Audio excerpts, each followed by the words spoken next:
রাত গভীর, ক্ষুধায় কাঁপতে থাকা এক ছেলে নিয়াজ রাস্তার পাশে বসে পুরনো জুতা পালিশ করছে। লোকেরা পাশ কাটিয়ে চলে যায়, কেউ তাকায়ও না। কাউকে দেখে কখনো বুঝে নিও না সে কতটা লড়াই করে বেঁচে আছে। একজন ভদ্রলোক দাঁড়ায়, তিনি নিয়াজকে 10 টাকা দেন এবং বলেন, তুমি পারবে, বিশ্বাস রাখো। নিয়াজ অবাক হয়ে তাকিয়ে থাকে। কখনো কখনো একটা ছোট বিশ্বাস অনেক বড় স্বপ্নের আগুন জ্বালিয়ে দেয়। নিয়াজ সেই 10 টাকা দিয়ে রাস্তার পাশে ছোট করে চা বিস্কুটের দোকান দেয়। সে হাসি মুখে সবাইকে সার্ভ করে।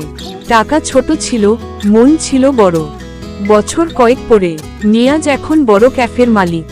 দেয়ালে ফ্রেমে রাখা আছে সেই 10 টাকা। শুরুটা ছোট ছিল, কিন্তু তাকে থামাতে পারেনি কেউ। একদিন সেই ভদ্রলোক ক্যাফেতে আসে। নিয়াজ তার সামনে বিল থায়, ভদ্রলোক পরিশোধ করতে যায়। নিয়াজ হাসে বলল, এই ক্যাফেতে আপনার টাকা লাগে না। একদিন আপনি আমাকে 10 টাকা দিয়েছিলেন, আজ আমি সেই ঋণ শোধ করছি। ভদ্রলোকের চোখ ভিজে যায়।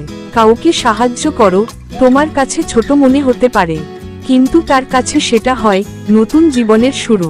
গল্পটা যদি ভালো লাগে তাহলে অবশ্যই চ্যানেলটা সাবস্ক্রাইব করবে, লাইক, কমেন্ট এবং শেয়ার করতে ভুলবেন না প্লিজ।